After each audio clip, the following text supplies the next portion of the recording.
I have checked my ignoble and I'm off the table, and now I'm in the climax. Now, here's what I'm going to do with the climax. I have generated off the Space Gamer website just this model here, and most of the climaxes I need an A, I need a B, and I need a C. So I need to move from an A to a B to a C. So let me look at the Outlands climax. I'm going to pick cups, rods, coins, or swords for the order of events in the climax.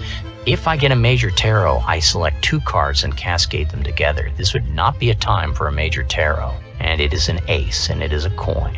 So when I look at my climax here of an ace in coins, it's a B, D, E. Now that E is sort of optional in a way, and it also would disappear if they cascaded together with another card. A B is the rival's forces, okay. A D is unknown information that I got to obtain.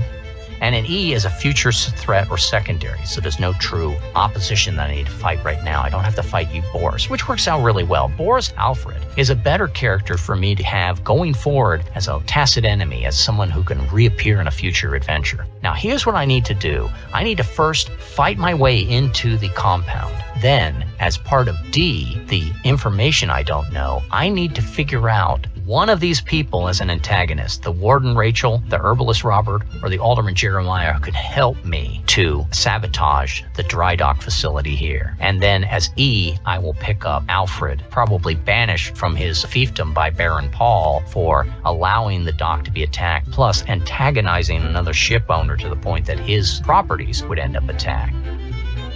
Boris was somewhere at large in the greater city. Hunting for him would mean more danger. We only had the evening to skulk. I met with my principals to plan our tactics. Hirth was, of course, there, advising for us to go slow. Who can I trust?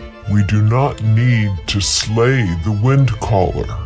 Arson of the ship repair docks would satisfy Ivan, our patron. He would not be displeased to send just the warning, a setback that might last for a year or two. The ship would drop us off in the north. The sun had set and a fog enveloped everything. We could set a buoy with a light, make it appear we were docked offshore. The longboat would then row south. After the raid, we could meet up with the boat around the peninsula. The plan was set. I agreed reluctantly. Boris Alfred deserved retribution, but the strategy was sound. I and the warriors went ashore. The sailors, including the Genelin, Deshi, and the slave rowers, would travel south. Hirth was placed in charge of my ship.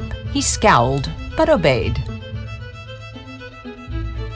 The first thing is just going to be a battle. Now, what sort of battle should I have in the climax here? Now, usually you fight maybe half your party's levels. So I'm level 2, I'd fight one guy. Now, I'm not fighting just one guy. I'm probably fighting 50 on 50. I'm going to move my sailors and my warriors off of my longboat and attack them directly. And while they're all fighting as well, I'm fighting as well. And then there's going to be the cinematic moment where I'm going to meet this important NPC character that I need to fight and defeat. Let me look at my fundamentals book here, because I want to fight somebody who's probably...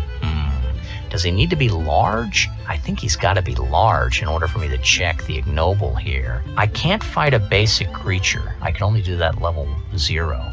And at level 1, I had to fight a large creature. So I would have to fight a nasty creature, and it's going to be a -1 death mod. The overnight work crew at the dock was mostly for cleanup. The true craftsmen would be asleep and scattered. Work needed light. Killing the skilled would have stunted the city for a generation, but we would take the expedient option, fire. The less people injured, the more likely the local lord would not become involved. The headman of the shift turned as we watched from the shadows. The light hit a face. Whiskers. I thought the tangled hair was just unruly, but instead it was a mane. Byblosite. Lion-headed, proud and ferocious when threatened. I wondered if it was loyal to a fault. Would die for this post. Most of that kind would. I debated a distraction to draw it away. Our horses could easily outrun the thing. Then came the roar. Spotted. Better eyesight than mine. We rode our horses right into a fight. And this is where my methodical trait comes in. I won't use it right away, but I'm going to look at my dice rolls, and if I need to, I'm going to apply my methodical and cancel it out. I would especially cancel it if they become enraged here and double. As a nasty, I'm going to use nasty inverted banes on the nasty table. Anything else I'm going to generate straight up as brash table. And I'm going to use the full panoply of brash events. If I flip a coin, I'm going to go to brash coin. If it's inverted, I'm going to go to Bane, nasty. All right, let's flip a card here for the first. Now, I have to beat one guy. My threat is that one guy. My men can take care of the rest while I go in and find the one person I need to satisfy part D of my quest. And I've got the Hierophant card. Major terror in combat, Hierophant. All players gain an extra make roll this battle. It may only be used to defeat the enemy right here. Boy, the gods are watching this and they're giving me a lot of help. Helmeted Valkyries, sky swimming. Spears skewer the prince. Nimgarok, electrified by night.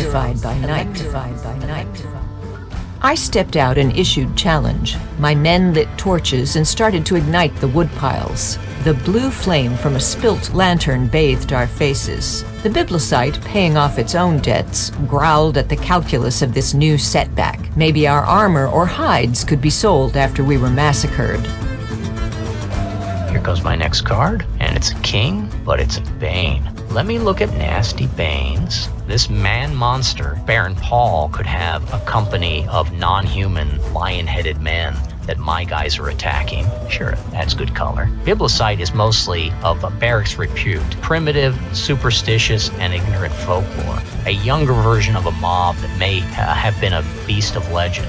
This is a good card. This one seems more of a paper tiger compared to other nasty things in the dark. There's still a battle be waged. Optional. Success. An enemy is reduced 1 ferocity to large. That would eliminate their death mod before I even had to cancel it, which is really nice. This change will take place for all players. The beast will no longer be nasty, and with the beast no longer nasty, the Banes of nasty disappear as well. Wizardly Voltaic 9. Great if I just use my make roll here. Unfortunately, I would then lose my chance to check the ignoble. I could check some other ignoble from it, but not battle, and I'm looking for battle here by fighting this nasty creature. It's a 9. I'm going to use my energetic and get the Fury Pip. That'll give me 2. So, +2 to my dice, I only need a 7. It has a death mod of -1. I would need an 8. But if I use my methodical, I can cancel that death mod. I'm throwing a lot of my traits at this. I'm going to need a 7 on 2 dice. Wizard to pick up the lightning bolts, the Wizardly Voltaic N. 2 dice, looking for a 7. 11. Nice roll. The Byblosite ran straight at me. Its senses determined I was in charge. Our swords connected and an arc of lightning emerged. Is that your doing, Ófóti? No, Ericun. You are a wizard. The spark traveled to the Byblosite and caused the creature to buckle to its knees. Weapon dropped, its paws coursing outward in pain. So I have neutered these Byblosite, determined that they're not so nasty. I'm rallying my men. I used my energetic there for +2, and I continue to get that +2, and I've used my methodical to cancel, and I didn't have to suffer a wound, take the rugged. And I picked up a Wizardly Voltaic. Always nice to be hurling lightning around. It's sort of assumed by a budding demigod that they would have some sort of environmental elemental control. I am still in the battle, though. I have not defeated that guy with this action. All I did was take away his major ability to wound me. And here comes my card for Brash. 10 of Cups. Nice card. The game won't be this easy always, but it's nice that I'm showing you how easy the game is, because that way you may attempt to play it, and then when it turns out it's horrible as I've seen it become, you'll be more inclined to say, well, wow, is it just luck? Sometimes. All right, so a 10 Brash. Despite the din of clashing arms, you calmly slash at vulnerabilities. Success and dispatch a half D8 opponents or 1 large adversary. That would be the Byblosite sergeant, the guy that's their leader. If I can defeat him, regardless, all players gain the Fury Pip. Interesting. I'm double Fury Pip, and I'll need to look that up. If this action takes place in the water, a fail, we're not on the water. Later, someone might remark your aim was less than perfect. Was I mind controlled? Difficulty 9, Blade Eminent. Now, I got the Fury. Do I have double Fury? Combat pips, dice bonuses and penalties. Only applies to the player whose event generated the result. Player gains +2 dice. Fury pip will never be larger than 2. I guess it's in a later game like Irritan or any of the horror games that double Fury has a special meaning here, it's not. I'm just back at the fact that I'm a Brash Cup 10, and I need a Blade 9 Eminent. I get +2 to my dice because I have the Fury. I need a 7 on 2 dice to win this battle. A 10, I've won this battle. My turn. Ófóti sneered. Hold me flat-edged out. I did so, and the lion saw its reflection, scorched mane from the shock it had received. It splayed paws palm up and empty, surrendering. Order your workers to do the same. The Byblosite obeyed. We disarmed the work crew and gathered them up just outside the area as the flames spread.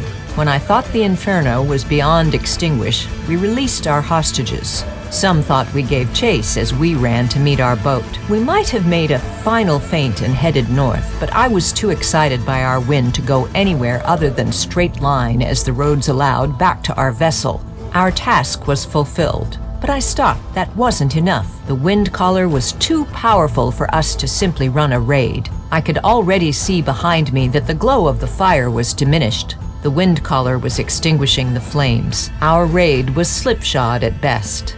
Still, everyone ambitious has enemies. I needed to discover those of Boris Alfred, make an ally, and empower that person to discredit the barber at court. As an exile, he would be on the defensive. So I defeated the Byblosite sergeant. I have picked up Blade Eminent. I'm getting some nice swaggering here. Blade Eminent. If I was clever and I lose a swaggering, I could possibly have that swaggering be protected if I was clever. The clevers, in fact, for the group will protect anyone, but I'm not clever. I'm bold, energetic, methodical, and rugged. I had a choice, but so far I've been using my other ones pretty solidly. Now I move to the second section of this D, where I have to figure out who my ally is. More later.